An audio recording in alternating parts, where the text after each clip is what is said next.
Ministria e Drejtësisë dhe Drejtoria e Burgjeve duket se kanë përdorur praktika antiligjore për të kufizuar të drejtat e të burgosurve nga ratët e politikanëve që janë në ndjekje për korrupsion, duke përdorur regjime speciale linçimi ndaj tyre dhe kufizime që prekin të drejtën themelore për të njohur me akuzën dhe përgatitjen për mbrojtje. Kufizime të shkaktuara nga ajo që njihet si regjimi ulësiu në burgje kanë përfshirë moslejimin e përdorimit të kompjuterit apo laptopit në qeli, sekuestrimin e mjeteve të punës që lejojnë leximin digjital të materialeve, si dhe linçim poshtërues në rastet e sëmundjeve apo ndërhyrjeve kirurgjikale. Dyshimet lindën pasi kreu i SPAK, Altin Dumani, pranoi në raportimin vjetor në kuvend se SPAK nuk ka ndaluar apo urdhëruar ndalimin e përdorimit të kompjuterit offline në burg nga të burgosurit që e kanë të nevojshëm përdorimin e tij, sidomos për të njohur me akuzat ndaj tyre. Rasti i ish-ministrit Ilir Beqa, të cilit i kanë dhënë akuzën në USB, por nuk i lejojnë kompjuterin që ta lexojë atë, është një cinizëm i pastër ndaj të drejtës themelore të një të akuzuari për të njohur me akuzën ndaj tij.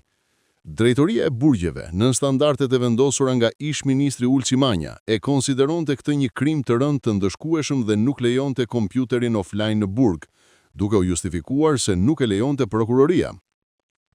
Eskortat, telefonat celular me internet, lidhjet me Skype nga plera brenda burgut për kriminalët lejoheshin, por kompjuteri për të shkruar e për të lexuar akuzën nuk lejohej, me sa duket me që kriminalët nuk din ta përdorin dhe është i panevojshëm.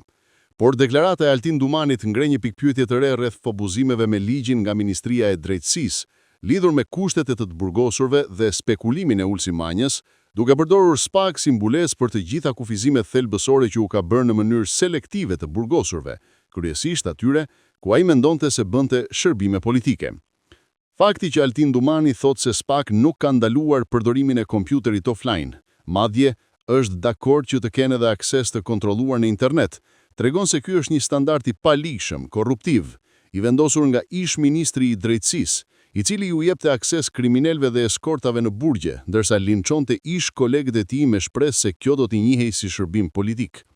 Të jesh i burgosur dhe të mos kesh mundësi të lexosh akuzën tënde në burg, sepse nuk të lejon ulësiu të kesh kompjuter, do të thotë si e vën përpara detyrimit, ose du të paguash tek administrata e burgut, ose du të bësh pazar politik me ministrin, që të krijosh kushtet minimale për të lexuar akuzën. Ky rast, ku Dumani ka nxjerrë zbuluar ish-ministrin e Drejtësisë, ngre pikpyetje të mëdha edhe për abuzimet e tjera në burgje ndaj personazheve politike nga Ministria e Drejtësisë. Kontrollet brutale, për të cilat ankohet Ilir Meta, shoqërimi me polici speciale në sallën e operacionit të Erion Veliajt, regjimi linçues ndaj tri në burg, madje edhe intrigat për ta futur në konflikt me të burgosurit e tjerë duke i detyruar të zbatojnë rregullat, tregojnë se sistemi ynë i burgjeve ka qenë një mekanizëm antiligjor në dorë të një ministri që e ka përdorur atë për t'u lëpirë lart e poshtë,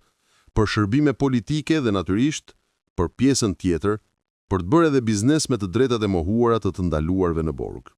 Ndaj do t'ishte normale që të ngrihet një komision hetimor parlamentar për të verifikuar cilat janë të drejtat e ligjshme të burgosurve që janë mohuar në mënyrë abuzive nga Ministria e Drejtësisë në rastin e figurave politike të ndaluara, pasi kjo çështje ngre shumë pikpyetje mbi keqpërdorimin e drejtësisë për arsye politike.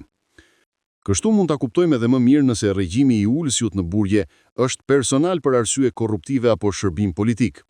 Fakti që Altin Dumani e nxori zbuluar në raportimin në kuvend për një çështje banale, siç është përdorimi i kompjuterit offline në qeli, tregon se pas këtyre praktikave të paligjshme fshihet një problematik shumë më e madhe, kriminale dhe politike, e cila duhet të hetohet.